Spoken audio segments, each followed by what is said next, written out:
네, 여러분 반갑습니다. 제14주차 자율주행 2차시 강의 진행하도록 하겠습니다. 네, 먼저 지난 1차 시에는 자율주행 자동차의 개요를 살펴봄으로써 자율주행 자동차의 정의 및 연구 동향을 살펴보았고요. 현재 자율주행의 개발 현황 및 문제점에 대해서도 알아보았습니다. 또한 자율주행의 6가지 단계를 살펴보고 각 단계별로 어떤 특징을 가지고 있는지에 대해서도 자세히 살펴보았습니다. 이번 2차 시에서는 조금 더 기술적인 내용을 바탕으로 자율주행을 구성함에 있어 핵심적인 기술들에 대해 살펴보고요. 현재 개발되어 사용되고 있는 주행 보조 응용 기술에 대해서도 살펴보도록 하겠습니다. 그리고 마지막으로 자율주행의 앞으로의 발전 방향에 대해 이야기해 보도록 하겠습니다. 먼저 자율주행의 3가지 기술에 대해 살펴보도록 하겠습니다. 자율주행 차량에 있어 가장 기본이 되는 기술은 차량의 주변 상태를 파악하고 인식하는 기술인데요. 그 방법에는 그림과 같이 전자정밀지도, 네트워크, 그리고 센싱이 있습니다. 각각의 인지 기술들은 서로 독립적으로 수행이 가능하지만 정확한 인지와 분석을 위해서는 서로 협동하여 사용되는 경우가 굉장히 많은데요. 지금부터 각각의 기술들을 하나씩 살펴보도록 하겠습니다. 우선 먼저 전자정밀 지도 기반의 자율주행부터 살펴보면, 전자지도라고 하는 것은 흔히 여러분들이 보는 구글맵, 네이버맵, 카카오맵 같은 지도를 말하는데요. 전자정밀 지도는 이 지도를 기반으로 더욱 정확하고 세밀한 지도를 만드는 것을 말합니다. 그림에서 보시는 것과 같이 라이다와 같은 고성능의 센서를 이용해서 평면도상의 지도가 아닌 3D상의 지도를 오차율 1에서 3cm 정도로 굉장히 정밀하게 제작을 하는 이런 지도를 말하는데요. 세상의 모든 환경을 이런 정밀 지도로 만들어 자율주행차에 입력해 준다면 마치 머릿속에 나의 위치를 모두 입력하고 다니는 것과 같은 그런 결과를 볼 수 있겠죠. 이런 정밀 지도 기술은 자율주행 기술뿐만 아니라 다양한 분야에서 사용할 수 있기 때문에 현재 많은 기관이나 기업에서 이런 정밀 지도를 제작하는 연구 및 사업을 진행하고 있습니다. 하지만 이 정밀 지도 기술을 자율주행 기술에 접목하기에는 부분적인 한계가 있는데요. 우선 우리 세상의 대부분의 물체는 실시간으로 움직이고 있습니다. 이렇게 사전에 제작된 정밀 지도는 교통신호, 도로, 건물 등과 같은 정지된 물체에 대해서는 정확하게 파악할 수 있지만 움직이는 물체에 대해서는 전혀 파악할 수가 없고요. 정지된 물체라고 하더라도 추후에 건물이 없어지거나 도로가 변경되거나 하는 문제가 발생할 수 있기 때문에 실시간으로 움직이는 자율주행 차량에 적용하기에는 부분적인 한계가 있다는 지적이 많이 있습니다. 하지만 이런 부분적인 문제가 있음에도 불구하고 도로, 신호등 등 교통체계에서 정확한 측정이 필요한 오브젝트에 대해서는 정밀한 측정이 가능하기 때문에 없어서는 안 될 중요한 기반 기술이라고 생각하면 될 것 같습니다. 두 번째는 네트워크 기술입니다. 현재 우리 사회에서 네트워크 기술은 빼고 싶어도 뺄 수가 없는 가장 중요한 기술 중 하나입니다. 이는 자율주행에서도 마찬가지인데요. 현재 우리는 각종 컴퓨팅 디바이스를 통해 인터넷에 연결되어서 서로의 정보를 공유하는 사회에 살고 있습니다.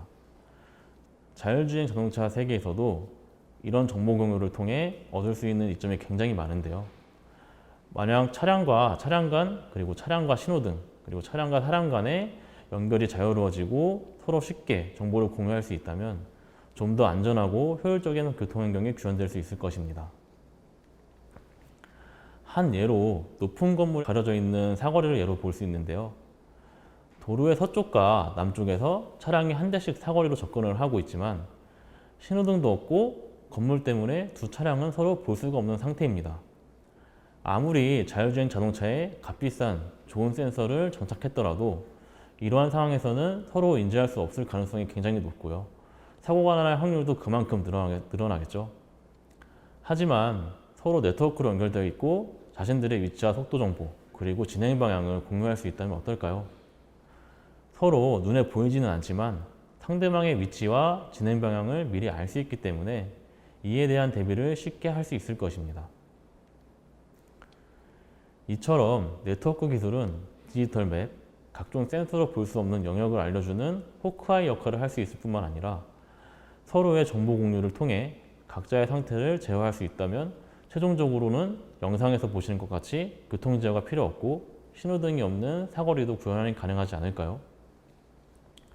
현재 5G 기술의 발달으로 이러한 차량 간의 통신 기술이 한 발짝 더 다가오고 있는데요.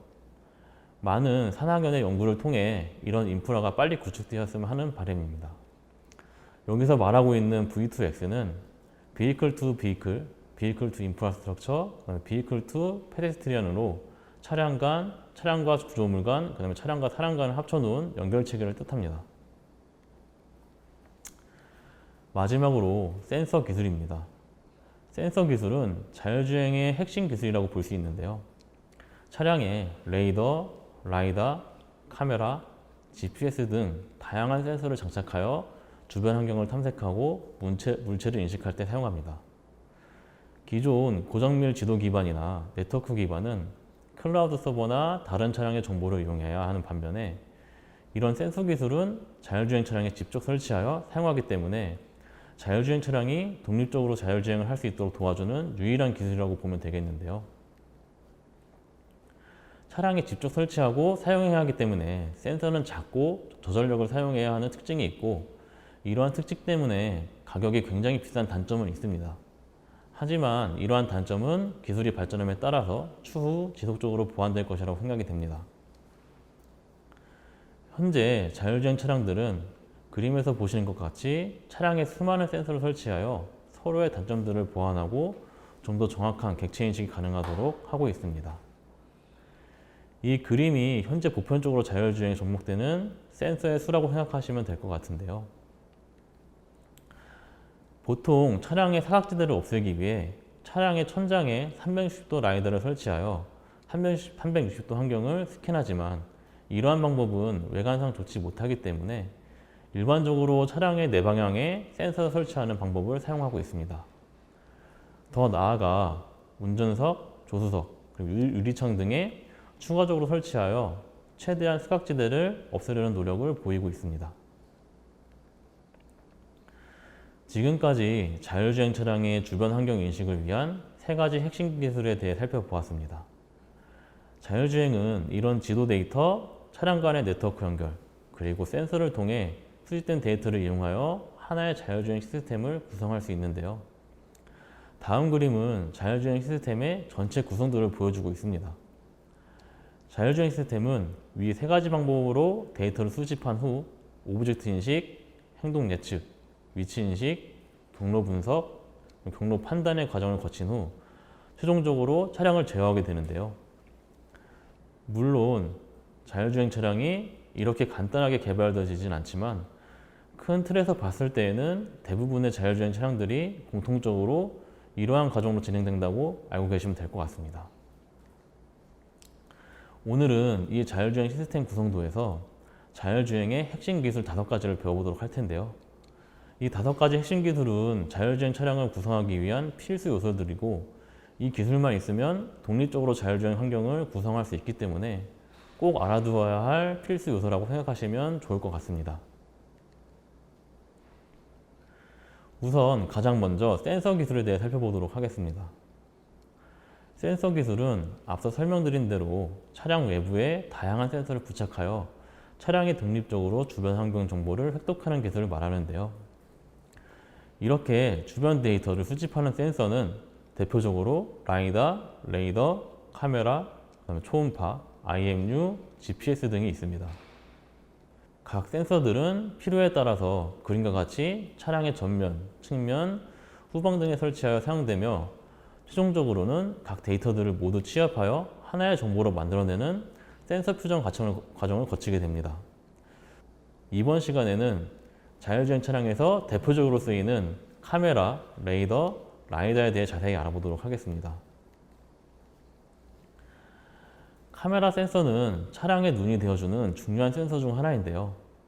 보통 차량의 전면부에 설치하여 전면의 상황을 감지하고 다양한 정보를 수집하는 센서입니다.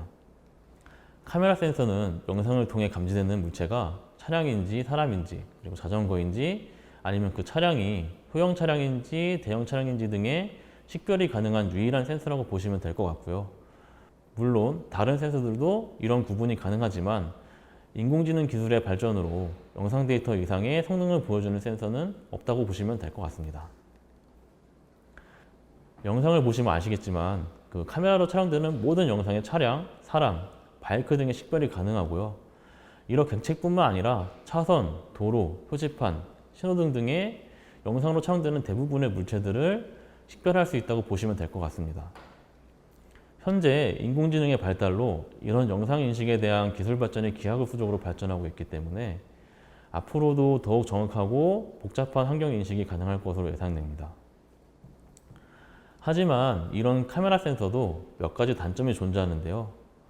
영상에서 보시면 차량의 구분뿐만 아니라 차량의 위치나 속도 등도 나오는 것을 확인할 수 있습니다. 하지만 카메라 센서는 다른 라이다나 레이더 센서와는 다르게 이런 위치 정보나 속도 정보 같은 공간 정보에 대해 아직까지는 취약한 점을 많이 보이고 있는데요. 그 이유는 화면상의 공간 정보와 실제 공간에 대한 동기화가 쉽지 않기 때문입니다. 그래서 보통 자율주행이나 주행 보조 시스템을 운영할 때는 카메라 단독으로 사용하기보다는 라이다나 레이더와 함께 사용하는 것이 더욱 정확한 정보를 얻을 수 있고, 현재 개발되고 있는 대부분의 자율주행 시스템도 이런 식으로 센서를 구성하여 사용하고 있습니다. 또한 영상 데이터다 보니 당연한 이야기지만 화면이 가려지는 상황이거나 야간, 먼지가 많은 환경에서는 객체 인식을 제대로 하지 못하는 그런 어려움도 있습니다. 다음으로 레이더 센서에 대해 알아보도록 하겠습니다. 레이더 센서는 영상 데이터를 사용하는 카메라와는 달리 전자기파를 송출하여 물체에 부딪혀 반사하는 신호를 분석하여 그 거리와 위치 정보를 구해내는 센서입니다. 레이더 센서는 목표물의 거리, 각도, 속도 등을 카메라 센서보다 비교적 정확하게 측정할 수 있고, 또한 저가로 생산이 가능하기 때문에 자율주행 시스템에서 카메라 센서와 함께 사용되는 대표적인 센서 중 하나인데요. 추가적으로 레이더 센서는 전자기파를 사용하고 있는데요. 이 전자기파의 특징은 그 물체 뒤에 숨어서 그 물체를 통과할 수 있는 장점이 있기 때문에 눈, 비 등의 기후적인 영향에서 카메라보다 효과적으로 타겟을 검출해낼 수 있는 능력이 있고, 그 차량에 보이지 않게 감출 수 있는 장점도 있습니다. 하지만 그와 반대로 그 대상으로 하는 물체가 꼭 전자기파가 통과할 수 없는 물체로 이루어져 있어야 하고요. 또한 우리 환경 속에는 의외로 이런 물체들이 굉장히 많이 존재하기 때문에 실제로 이 레이더 센서를 사용해 보면 필요한 정보 이외에도 불필요한 정보들이 굉장히 많이 발생하는 것을 볼 수 있습니다. 이러한 불필요한 정보는 타겟의 오검지를 유발시킬 수 있는 확률이 높기 때문에 이런 불필요한 정보를 제거하는 과정에 많은 노력이 필요한 센서이기도 합니다. 실제로 대부분의 레이더 센서들은 정지 물체들을 무시하고 움직이는 물체들만 감지하도록 설정하여 쓰는 경우가 굉장히 많은데요. 이런 것도 이런 오검지 문제를 해결하기 위한 한 가지 방법이지만, 이와 반대로 미검지 오류를 발생할 수 있는 가능성도 커지기 때문에 오검지와 미검지 사이의 그 트레이드오프를 조절하는 과정이 레이더 입장에서는 굉장히 신경 써야 하는 부분이라고 생각됩니다. 1차 시에 말씀드렸던 테슬라 사고의 경우도 모두 이런 미검지 오류로 발생하는 케이스가 많았는데요. 그렇기 때문에 이런 부분들은 앞으로도 해결해야 될 중요한 부분이라고 생각이 됩니다. 마지막으로 라이다 센서입니다. 라이다 센서는 레이더 센서와 비슷한 형태를 가지고 있지만 그 본질이 조금 다른 센서입니다. 레이더 센서의 경우 전자기파를 발생하여 반사해오는 신호를 분석하지만, 라이다 센서의 경우 전자기파가 아닌 레이저를 사용하여 거리를 측정하는데요. 레이저는 빛의 성질을 가지고 있어 속도가 매우 빠르고, 그리고 전자기파와 다르게 직선으로 곱게 뻗어나가기 때문에 라이다 센서는 레이더에 비해 정확한 거리 측정이 가능한 센서입니다. 또한 라이다 센서는 다중채널 신호 처리기를 통해 영상에서 보는 것과 같이 2D 정보가 아닌 3D 정보를 고해상도로 수집할 수 있기 때문에 사실상 카메라의 영상의 정확한 거리감 및 위치값을 측정할 수 있어 차세대 자율주행 센서로 각광받고 있는 센서 중에 하나입니다. 하지만 이런 라이다 센서도 단점 아닌 단점이 존재하는데요. 기술적인 측면에서는 굉장히 뛰어나지만 아직까지 높은 가격대를 형성하고 있어 양산에 많은 어려움이 존재합니다. 기본적으로 가격이 1000만 원대를 호가하기 때문에 연구용으로 쓰기 굉장히 쉽지 않은 단점이 있습니다. 비교적 가격이 낮은 라이다 센서도 나오고 있긴 하지만 최대 측정 거리가 10에서 20m인 경우가 대부분이기 때문에 200m 내외의 사물들을 측정해야 하는 자율주행 자동차의 요구사항에는 아직 충족하지 못하고 있습니다. 이런 라이다의 특징 때문에 2019년 테슬라 컨퍼런스에서 앨런 머스크는 라이다는 아무도 쓰지 않는 센서가 될 것이다. 앞으로 테슬라는 카메라, 레이더만 사용하여 자율주행 자동차를 구현할 것이다 라는 말을 남겼는데요. 이에 반항이라도 하듯 최근 라이다 센서의 리더 기업인 벨로다인에서 2020년 9월 20만 원대의 고성능 3D 라이다를 출시하겠다고 발표하였는데요. 과연 그 성능이 어느 정도일지 정말 기대가 되는데요. 만약 벨로다인이 제공한 스펙에 해당 가격으로 제품이 출시된다면 라이다 연구와 시장에 큰 도움이 될 것으로 생각되고, 과연 테슬라에서도 이런 라이다 제품을 사용할지 흥미로운 점 중 하나가 될 것 같습니다. 결론적으로 저는 앞으로 자율주행 시장에는 이 라이다가 굉장히 많은 영향을 줄 것이라고 생각되는데요. 현재뿐만 아니라 미래 사람에서도 다양한 분야에서 많은 사랑을 받을 센서가 아닐까 생각됩니다. 자세한 설명을 드리지 않았지만 앞서 설명한 센서 중에는 초음파, IMU, GPS 등도 있는데요. 초음파의 경우 음파를 사용하여 거리를 측정하는 센서로 가격이 싸고 사용이 쉬운 장점이 있지만, 음파를 사용한다는 만큼 그 반응 속도도 굉장히 느리고 측정 거리가 짧은 단점이 있습니다. IMU는 관성 측정 장치인데요. 지구의 자기장을 이용해서 가속도, 가까속도 등을 측정하는 센서를 말합니다. 보통 차량의 가속도, 그리고 속도, 그리고 롤, 피치, 요 등을 측정할 때 유용하게 사용하고 있는 센서 중 하나입니다. GPS는 모두 아시다시피 위성 정보를 활용해서 현재 자신이 위치를 측정할 때 쓰는 장치로 자율주행 차량이 그 위치를 안할 때 가장 유용하게 쓰는 센서 중 하나입니다. 지금까지 대표적인 3개의 센서인 카메라, 라이다, 레이더 센서에 대해 알아보았습니다. 여기서 몇 가지 의문이 생기는 분들이 있지 않을까 생각이 듭니다. 이렇게 수많은 센서들을 사용하는데 각각의 센서들의 정보를 어떻게 활용하는지 궁금한 분들이 있을 것 같은데요. 그림을 보시면 알겠지만 차량의 앞정면만 보시면 라이다, 레이더, 카메라 센서를 모두 설치하여 사용하는 것을 볼 수 있습니다. 자율주행 자동차는 기본적으로 타겟을 여러 개의 센서로 인식해서 이 데이터를 하나의 데이터로 만드는 센서 퓨전 기술을 사용하고 있는데요. 이전 장에서 각 센서에 대해 간단히 이야기를 하였고, 이 센서들은 각각의 장단점이 존재를 한다는 것을 알고 계실 겁니다. 카메라는 물체를 정확하게 구분할 수 있지만 거리 측정이 정확하지 않고요. 레이더는 거리를 비교적 정확하게 측정하고 물체를 통과할 수 있어 환경적인 영향을 많이 받지 않지만 오검지나 미검지 확률이 높은 단점이 존재하고, 라이다의 경우도 정확한 측정이 가능하지만 먼지나 비에 취약하고 가격이 비싼 단점들이 존재합니다. 이러한 각 센서들의 단점들이 존재하기 때문에 일반적으로 단일 센서로 동작하면 물체인식에 대한 신뢰도가 많이 떨어지게 되고, 이것은 결국 자율주행차의 인지, 판단 오류로 이어져 사고가 발생 확률이 굉장히 높아질 것입니다.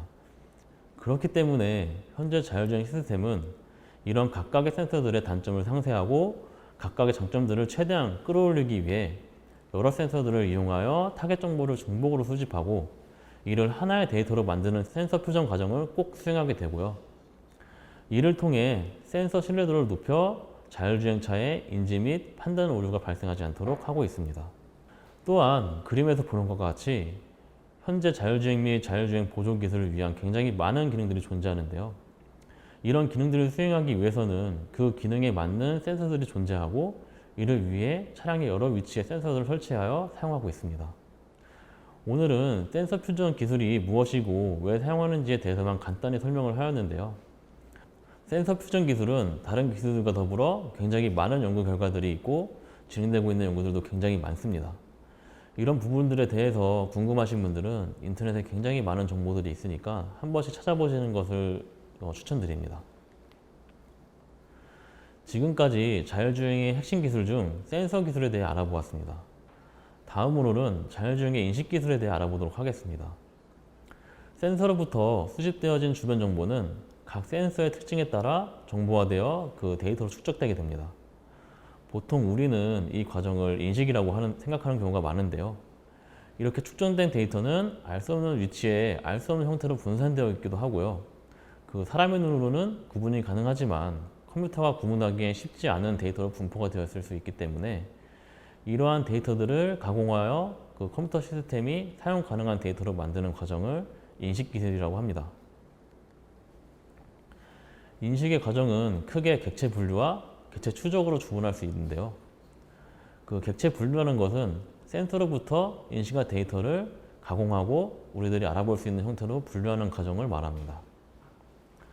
첫 번째 그림에서 보시는 것과 같이 카메라 센서로부터 영상 데이터가 수집되는데요.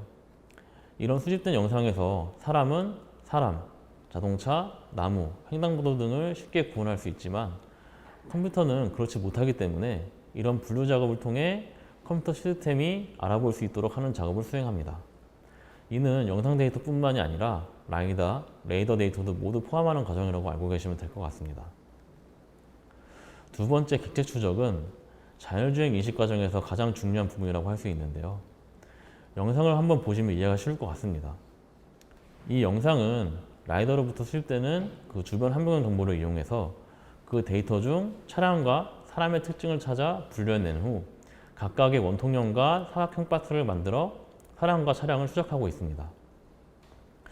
이 추적 과정을 통해서 자율주행 차량은 주변을 지나는 차량과 그 사람, 자전거 등의 위치, 속도, 그 이동 경로 등을 알아낼 수 있고요. 추후 타겟들의 이동 경로를 추적하기 위한 다양한 물리적인 정보도 계산해냅니다. 객체 추적은 과학기술이 개발된 이후부터 굉장히 많은 분야에서 연구되어 사용되고 있는데요.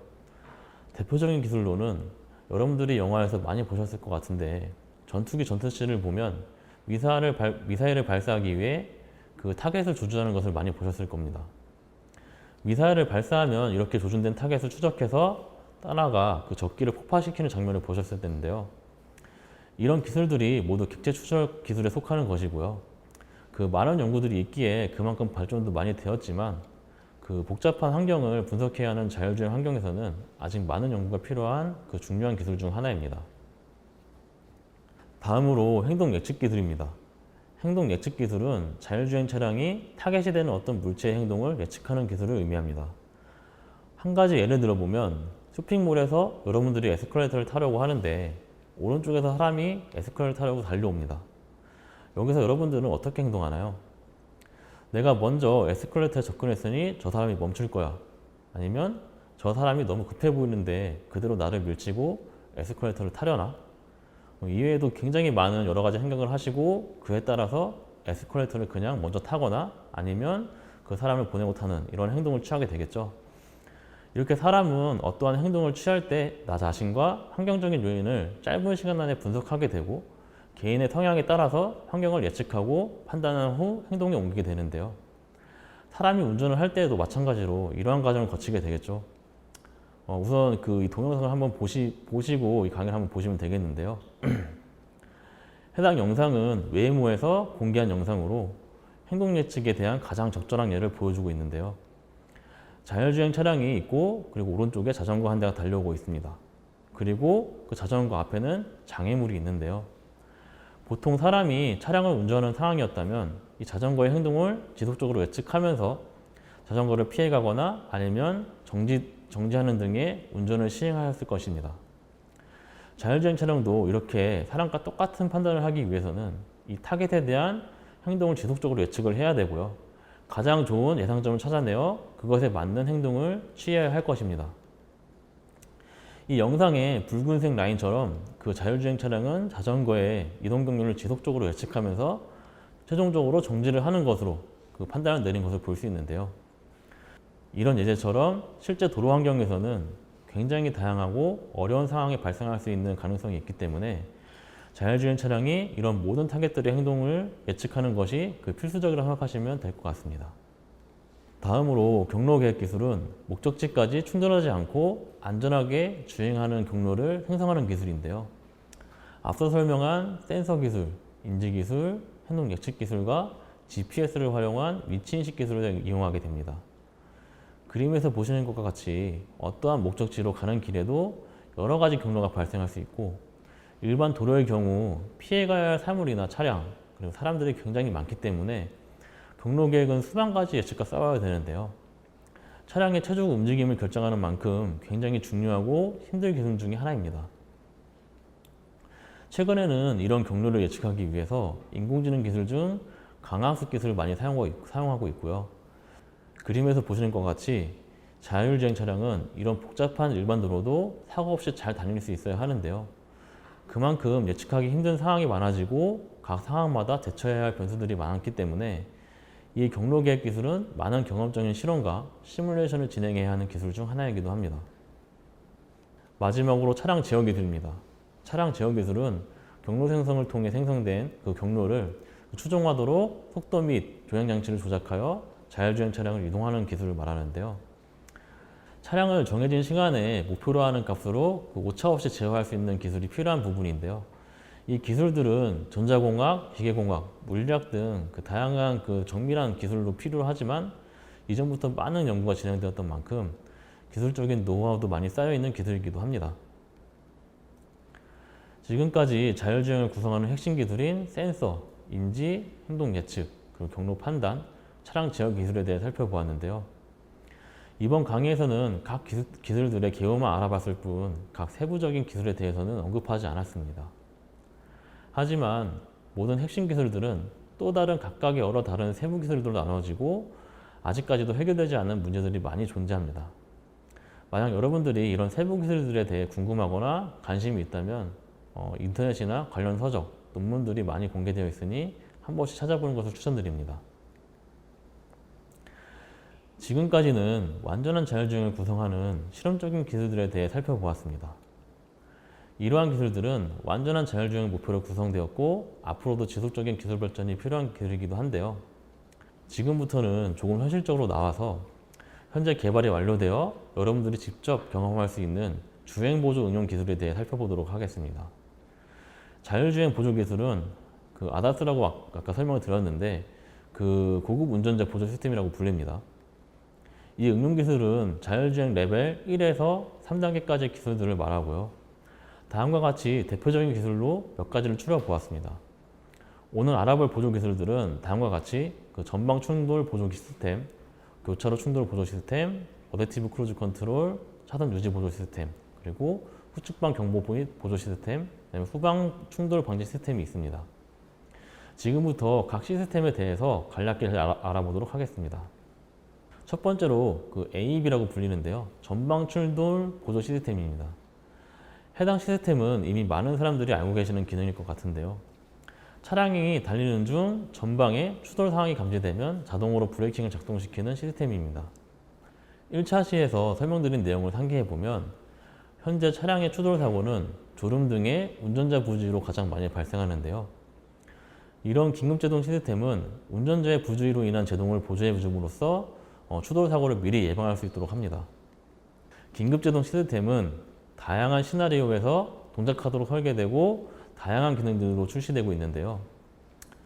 가장 기본적인 시나리오는 전방 차량 충돌 제어와 도로를 횡단하는 보행자 추돌 제어 등이 있습니다.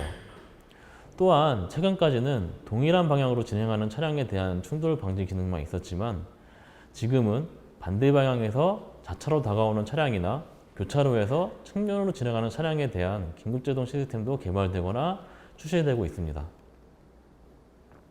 다음으로 크루즈 컨트롤 기술에 대해 살펴보도록 하겠습니다. 크루즈 컨트롤은 1945년에 최초 발명되었는데요. 차량의 가장 기본적인 속도 제어를 하는 만큼 역사도 오래되었고 그만큼 기술 발전을 이뤄났습니다. 초창기 크루즈 컨트롤은 단순히 운전자가 설정해 놓은 속도에 맞춰서 차량의 속도를 맞춰주는 기능에서 시작되었었는데 이 기능은 굉장히 단순해 보이지만 운전자로 하여금 속도 제어에 대한 스트레스를 줄여준다는 점에서 굉장히 편리한 기능으로 자리 잡았습니다. 그 이후 어댑티브 크루즈 컨트롤인 ACC가 발명되면서 자율주행 기술이 한 단계 발전하는 계기가 되었는데요. ACC는 차량의 전방에 레이더를 설치하여 앞에 달리는 차량의 위치와 속도를 측정하고 그에 맞춰 자차의 속도와 위치를 실시간으로 조절하는 기능인데요. 기존 크루즈 컨트롤은 속도를 설정하여 달리다 자신보다 느린 차량이 발견되면 수동으로 제동을 하고 다시 크루즈 기능을 켜야 그 크루즈 컨트롤이 되는 그런 불편함이 있었는데, 이러한 불편함이 사라지면서 굉장히 지능적이고 편리한 기능으로 자리 잡게 됩니다. 하지만 이때까지 ACC의 경우 센서 기술이 발전하지 못했던 단계이기 때문에 그 시속 30km 이상에서만 작동한다는 단점이 있었는데요.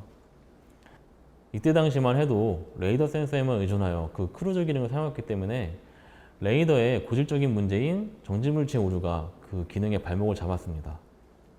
하지만 2014년도 그리고 15년도부터는 차량의 전방에 레이더 센서와 더불어 카메라 센서가 설치되면서 자연스럽게 이러한 속도 제한도 사라지게 되었습니다. 이때쯤 나온 기능이 정지 후 재출발 기능입니다. 각 회사마다 SCC, 스탑앤고 등으로 이름이 달리 부러지고 있지만 같은 기능을 수행하고 있는데요. 앞차가 멈추면 같이 멈추었다가 출발하면 다시 출발하는 기능으로 2020년 기준으로 보편화되기 시작한 기능이라고 보시면 되겠습니다. 이후 내비게이션 기반 스마트 크루즈 컨트롤이 나오면서 점점 크루즈 컨트롤이 아닌 자율주행으로 방향이 바뀌는 것을 볼 수 있는데요. 이 기능은 내비게이션 정보를 이용하여 크루즈 컨트롤을 수행하는 단계로 톨게이트에서는 속도를 줄이다던가 아니면 각 도로의 속도 제한에 맞춰서 속도를 조절하는 등의 그 기능을 제공을 하고 있습니다. 최근에는 자동으로 그 차선을 변경하여 앞차를 추월하거나 도로에 램프 진출입 시 속도를 제어하는 기능 등 레벨 2에서 3단계로의 변화가 시도되는 그 크루즈 컨트롤 기술들이 그 개발되어 출시되고 있습니다. 대표적으로는 테슬라의 그 NOA 기능이 있는데요. 이 기능은 사용자가 지정해둔 목적지까지 주행이 가능하고 차량 추월, 차선 변경, 도로 상황에 따라 속도 조절 등 어떻게 보면 자율주행을 하고 있는 것만 같은 착각이 들게 하는 이런 기능 등이 굉장히 많이 탑재되어 있습니다. 하지만 앞서 1차시에서 설명드렸다시피 이런 기능들은 아직 완벽에 가까운 자율주행 기능이 아니라 그 단순한 운전자 보조 역할을 하는 기능이라는 것을 꼭 명심해야 됩니다. 다음 주행 보조 응용 기술은 차선 유지 보조 시스템인데요. 차선 유지 보조 시스템은 AEB와 더불어 필수로 설치해야 하는 보조 기술 중 하나로 향후 몇 년 후에는 모든 차량에 필수적으로 설치가 되어 나오지 않을까 생각이 됩니다. 차선 유지 보조 시스템은 말 그대로 차량이 자기 차선을 유지할 수 있도록 도와주는 기능인데요. 특히 이 기능은 운전자의 졸음 등으로 발생할 수 있는 그 사고를 미리 예방할 수 있도록 함으로써 교통사고 예방에 굉장히 중요한 기능으로 생각됩니다. 이 기능은 연구소 아니면 회사 그 개발 방향에 따라서 차로의 중앙을 유지하면서 달리느냐, 아니면 말 그대로 차량이 차선을 넘었을 때 제자리로 돌아오도록 도와주느냐와 같이 여러 가지 시나리오로 작동될 수 있습니다. 이 기능을 수행하려면 그 카메라 센서가 필수적으로 설치되어 있어야 하고요. 차량의 중요한 기능인 조향을 제어하기 때문에 법적으로도 그 15초의 짧은 유지 시간도 존재를 합니다. 이렇게 시간으로 그 기능을 제한하는 이유는 운전자의 습관과도 연관이 있는데요. 이 차선 유지 보조 시스템은 어디까지나 운전자를 보조해야 하는 기능이고, 또한 기술적으로도 아직 100% 완벽하게 차선을 유지할 수 없습니다. 그렇기 때문에 이런 기능에 그 시간 제한을 두지 않고 기능을 사용하게 되면 운전자는 습관적으로 차량의 보조 기능에 의지하게 되며 이는 운전자 부주의로 사고가 발생할 수 있는 확률이 높아집니다. 그렇기 때문에 이 보조 기능의 순기능을 유지하기 위해 차선 유지 보조 시스템이 작동한 후 그 15초 동안 운전자의 제어가 발생하지 않으면 경보음과 함께 자동으로 시스템이 꺼지도록 만들어 놓았습니다. 1차 시에도 보여드렸지만 이런 보조 기능을 100% 신뢰하면 큰 사고로 이어질 수 있기 때문에 나중에 이러한 기능을 사용하실 때도 단순히 나의 운전을 보조한다고 생각하시고 기능을 사용하시기 바랍니다. 다음은 후측방 경보 및 보조 시스템입니다. 이 기능도 가장 사고가 많이 발생하는 그 시나리오 중 하나를 방지하기 위해 나온 기능인데요. 차량에는 블라인드 스팟이라는 공간이 존재합니다. 그 그림에서 보시는 것 같이 차량의 양쪽 후측방에 어떤 차량이 위치를 하면 사이드 미러와 백미러로 볼 수 없는 영역이 발생할 수 있는데요. 이 영역에 차량이 위치 시 운전자는 이 차량들을 인지하지 못하게 되고 그대로 차선 변경을 함으로써 교통사고를 유발할 수 있습니다. 후측방 경보 및 보조 시스템도 이를 위해 개발된 시스템인데요. 후측방 경보의 경우 이런 블라인드 스팟 위치에 그 타겟 차량이 위치 시 그 사이드 미러 쪽에 LED를 점등시켜 그 운전자에게 알리는 기능을 수행합니다. 때에 따라선 운전자가 차선 변경 시 경보를 울려 신경성을 알리기도 합니다. 후측방 보조 시스템의 경우에는 그 경보의 수준을 넘어서 실제로 차량을 제어하는데요. 사용자가 차선 변경할 시 측면 차량과 충돌이 예상되면 강제로 스티어링을 조절해서 타겟 차량과의 충돌을 회피하는 기능입니다. 이 기능의 경우 2018년도부터 고급 자동차에 접목되고 있고요. 이 기능도 아마 기술 발전이 지속적으로 이루어지면 보편화될 기능 중 하나라고 생각됩니다. 후측방 경보 및 그 보조 시스템을 운영하기 위해서는 차량의 후측방에 2개의 레이더 센서를 설치하여 이용하는 것이 굉장히 보편적인 방법입니다. 마지막으로 후방 충돌 방지 시스템입니다. 후방 충돌 방지 시스템은 대표적으로 2가지 케이스에 대한 충돌 방지 시스템이 있는데요. 첫 번째 케이스는 자차의 후방에서 다가오는 차량을 감지해서 이 차량이 자차와 충돌할 수 있다고 판단이 되면 운전자에게 충돌을 미리 경보하는 시스템입니다.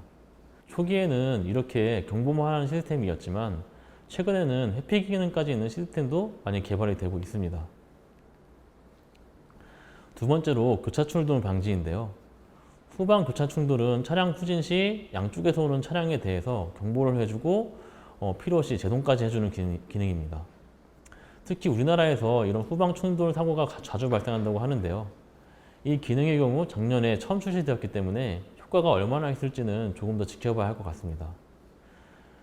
지금까지 현재 개발 중이거나 출시되어 서비스되고 있는 주행보조 시스템에 대해서 간략히 알아보았는데요. 지금 말한 기능 외에도 굉장히 많은 운전자 편의 기능들이 존재합니다. 이 부분도 관심 있는 분들은 직접 찾아보시는 것을 추천드리고요. 영상과 함께 보시면 이해하시기 쉬우니 영상부터 한번 찾아보시는 걸 추천드립니다. 네, 지금까지 자율주행의 개념 및 역사, 기술 동향, 그리고 핵심 기술에 대해 알아보았습니다. 제가 교수가 되기 이전 최근 3년 동안 자율주행 관련 회사에 취직하면서 관련 기술들을 눈으로 직접 보고 개발도 직접 진행하였는데요. 이 기간 동안 제가 가장 놀랐던 점은 현재 자율주행 기술의 발전 속도였습니다. 그만큼 자율주행과 관련되어 수많은 사람, 회사, 연구기관들이 매일 연구를 진행하고 있고 그에 맞춰 신기술들도 지속적으로 개발되고 있습니다. 1차 시 때 말씀드렸던 그 벤츠 회장의 말이 기억나시는지 모르겠네요. 2020년도에는 자율주행 차량이 일반 도로를 달리도록 하겠다. 비록 벤츠는 이 약속을 지키지 못했습니다. 하지만 현재 우리 도로에는 생각보다 많은 자율주행 차량이 운행되고 있습니다. 특히 구글의 웨이모의 경우 운전자가 없는 자율주행 택시가 시범 서비스되고 있다는 말씀을 드렸죠. 저는 향후 몇 년간의 자율주행 기술은 3가지의 목적으로 발전되지 않을까 생각됩니다. 네, 첫 번째로 여러분들이 이용하는 자동차들, 특히 자동차 업계에서는 운전자 보조 형태의 시스템을 발전해 나가는 데 주력할 것으로 예측됩니다. 자율주행이 목표가 아니라 운전자가 대응하지 못하는 상황에서 어떤 그 운전자 보조에 초점을 맞춰 기술 개발을 진행할 것이고요. 현재는 자율주행 레벨 2단계의 기능이 보편화되어 있지만 향후 10년 안에는 이런 보조 기술들이 계속 발전하여 레벨 4단계의 자율주행 기술까지 발전하지 않을까 조심스럽게 지켜봅니다. 두 번째는 차량 중심의 완전 자율주행에 초점을 맞추는 기술 개발입니다. 이 단계는 아직까지 사람들에게 서비스를 하는 단계가 아닌 영구적인 목적으로 이루어질 가능성이 크고요. 1차 시에 언급했던 롱테일 문제들을 어떻게 해결할 것인가가 이 연구의 주된 목적이 아닐까 생각됩니다. 마지막은 완전 무일 자율주행 이동체와 관련된 연구가 될 것인데요. 차량의 연구뿐만 아니라 사람이 탑승하지 않는 로봇, 여러 이동체와 관련된 많은 자율주행 기술 개발이 이루어질 것입니다. 이는 실외 환경이 아닌 실내 환경도 포함된다고 보시면 될 것 같고요. 가까운 미래에는 혼자서 움직이는 이동 물체를 실에 가리지 않고 많은 곳에서 볼 수 있을 것입니다. 결국 미래의 자율주행 기술을 예측해보면 현재 자동차는 사람이 통제하지 않는 완전 고도화된 자율주행 이동장치가 될 것이고요. 모든 이동체가 하나의 네트워크망으로 연결되어 서로의 정보를 공유하는 연결형 자율주행 단계로 접어들면서 더욱 정확하고 효율적이고 안전한 자율주행 이동이 가능해질 것입니다. 미래의 운송수단은 이제 개인의 소유가 아닌 모두의 소유인 공유물체로 변화가 될 것이고요. 운전을 해야만 하는 운송수단이 아닌 그 사람이 가치를 창조할 수 있는 또 하나의 공간이 되어 우리의 삶의 질을 향상시킬 수 있을 것입니다. 결국 가까운 미래의 자동차 운전은 필수 요소가 되지 않을 가능성이 굉장히 높아질 것이고요. 지금 우리가 뭐 축구나 농구를 하러 경기장을 찾듯이 자동차를 운전하기 위해서 경기장을 찾는 시대가 오지 않을까 생각됩니다. 네, 지금까지 자율주행의 2차 시 수업을 진행하였습니다. 이번 2차 시에서는 자율주행 단계에서 주변 환경 정보를 수집하기 위한 3가지 접근법에 대해서 살펴보았습니다. 이 접근 기술을 기반으로 자율주행의 핵심 기술인 센서, 인식, 행동 예측, 경로 예측, 차량 제어 기술에 대해서 자세히 살펴보았습니다. 또한 주행 보조 응용 기술을 통해 현재 서비스되고 있는 여러 주행 보조 기술들에 대해 살펴보았고요. 마지막으로 미래 발전 방향을 이야기하고 앞으로 우리가 준비해야 할 것이 무엇인지 생각할 수 있는 시간을 가져보았습니다. 네, 강의 내용은 여기까지고요. 강의에 대한 퀴즈 시험이 있는지 꼭 확인하시고요. 또한 과제 게시판을 확인하시어 과제가 없는지도 꼭 확인하시고 수업에 불이익이 없도록 주의해 주시기 바랍니다. 이 밖에도 학습 내용이나 퀴즈, 과제와 관련된 질의응답 게시판도 운영되고 있으니까 꼭 잘 활용하셔서 수업에 많은 도움이 되셨으면 좋겠습니다. 여기까지 강의를 마치겠습니다. 감사합니다.